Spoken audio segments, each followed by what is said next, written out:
Qu'est-ce que tu fais, ma chérie? Je libère mes émotions.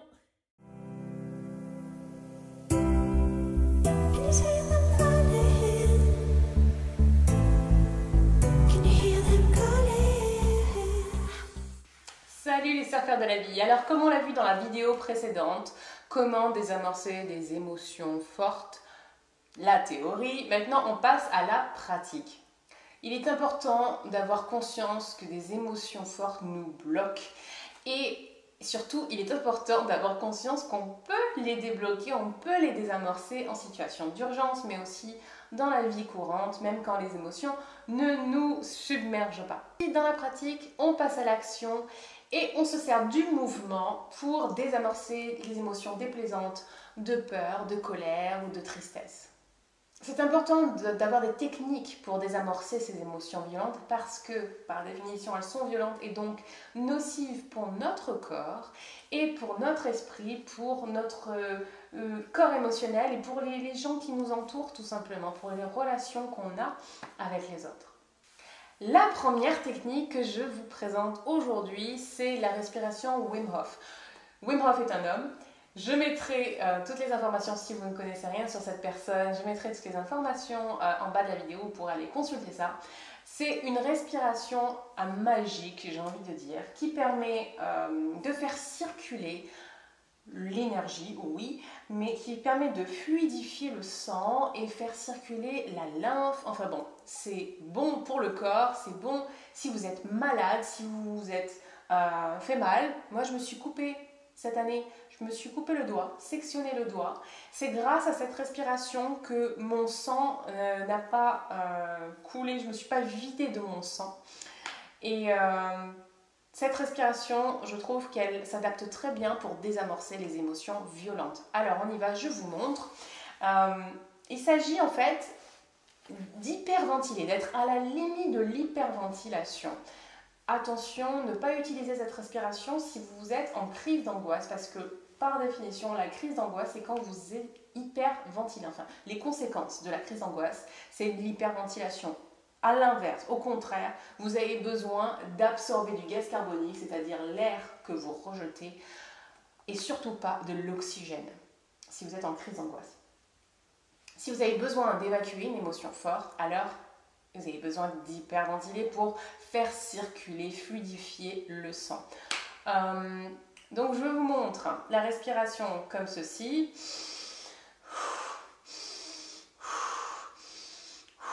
On ne vide pas complètement ses poumons. Vous ne videz pas vos poumons de cette façon. Voilà, là, j'ai expiré tout l'air que j'avais dans mes poumons.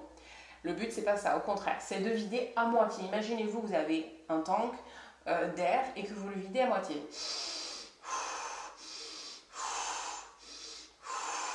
Et vous faites ça 20 fois, 30 fois, jusqu'à ce que vous ayez un peu la tête qui tourne.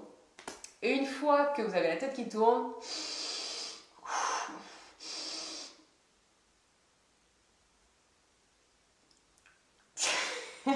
vous bloquez votre respiration pendant autant de temps que vous pouvez, jusqu'à plus pouvoir, et vous rejetez votre souffle. Et normalement, vous mettrez en commentaire la vidéo, mais normalement, après cette technique-là, vous êtes détendu. Hein, la colère, là, immense, elle est déjà pas mal passée. Ça ne veut pas dire qu'elle va disparaître complètement, ça veut dire que déjà, on s'est déchargé d'un bon paquet de violence. Deuxième technique, une technique beaucoup plus douce et en conscience, c'est une technique de respiration issue de la sophrologie.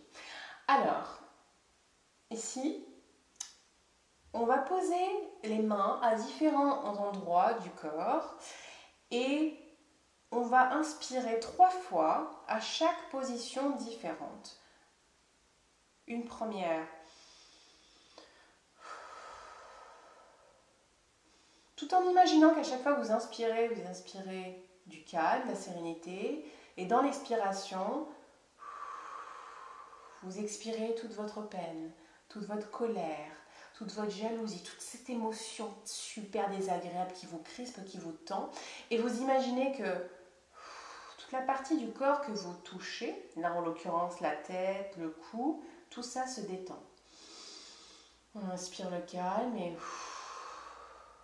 on relâche. Faites ça 3 fois. Ici, même chose.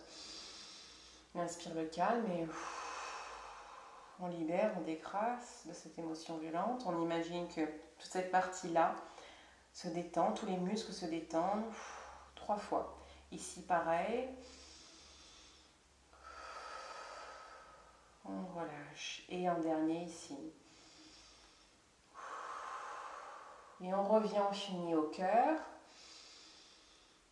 Les 3 fois, vous imaginez que tout votre corps, de la tête aux pieds, se détend, se relâche, se relaxe.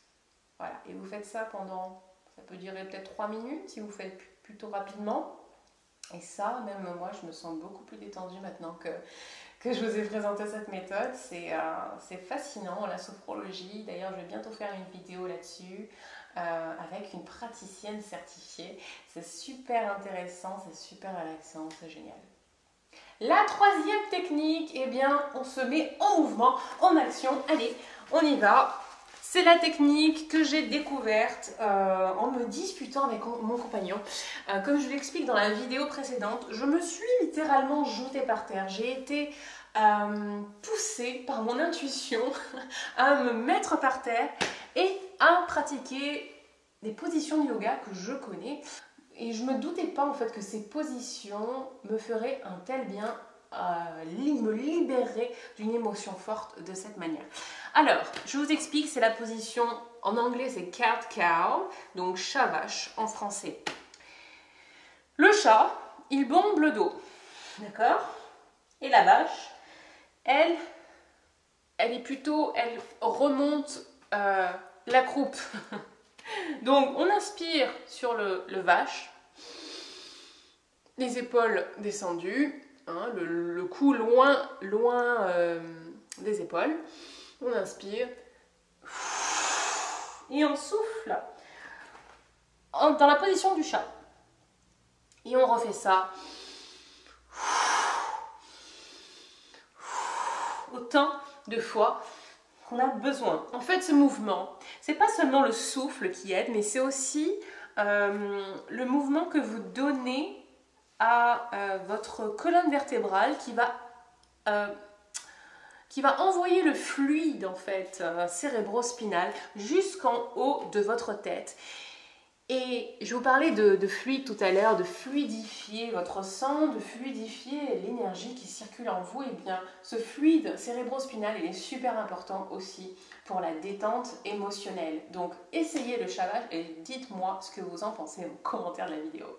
4e technique de libération émotionnelle, de désamorçage d'une émotion violente, et bien c'est encore une position du yoga et c'est le downward dog. Je crois que c'est chien à l'envers. On se met dans la même position que chat-vache, sauf que là on va monter le bassin, donc on s'appuie sur les doigts de pied et on monte le bassin et on se met en fait en V, d'accord? Si vous n'arrivez pas à vous mettre dans cette position parce que vous n'êtes pas assez souple, vous pouvez jouer avec vos jambes comme ça, à fléchir les genoux et petit à petit, peut-être que vous arriverez même à poser les pieds au sol. C'est pas nécessaire. Le but ici, c'est de faire ce qu'on appelle une inversion, c'est-à-dire d'avoir la tête à l'envers. Donc, si vous n'arrivez pas à déplier vos jambes, c'est pas grave, vous pouvez rester comme ça. Le but, c'est vraiment d'être dans cette position. Si vous voulez vous amuser à lever la jambe et rajouter un petit peu de sport dans tout ça, vous pouvez. Mais la technique ici, l'efficacité de la technique, c'est dans l'aspect renversé. Et ça vous permet de détendre tout le corps et de calmer l'émotion violente. Il y a une dernière technique que je vous propose si ça vous intéresse, c'est le headstand. Quand je vous disais ce qui compte c'est l'inversion, c'est la position inversée, la tête à l'envers. Il y en a une aussi qui est pas mal du tout pour se détendre et donc pour se calmer. C'est celle-ci, qui est assez facile à réaliser finalement, qui est impressionnante mais facile à réaliser. Donc vous mettez votre tête entre vos mains, vous êtes sur les doigts de pied et vous remontez. Et petit à petit, vous ramenez vos doigts de pied vers votre tête et vous montez les pieds vers le haut et vous pouvez étendre les jambes. Voilà. Coucou. Voilà, j'espère que vous avez aimé cette vidéo. Si oui, likez et abonnez-vous à la chaîne en cliquant sur la petite cloche pour être averti à chaque fois que je poste une nouvelle vidéo. Sur ce, je vous souhaite de passer une très belle semaine et souvenez-vous, la vie est faite de vagues, alors surfez-les.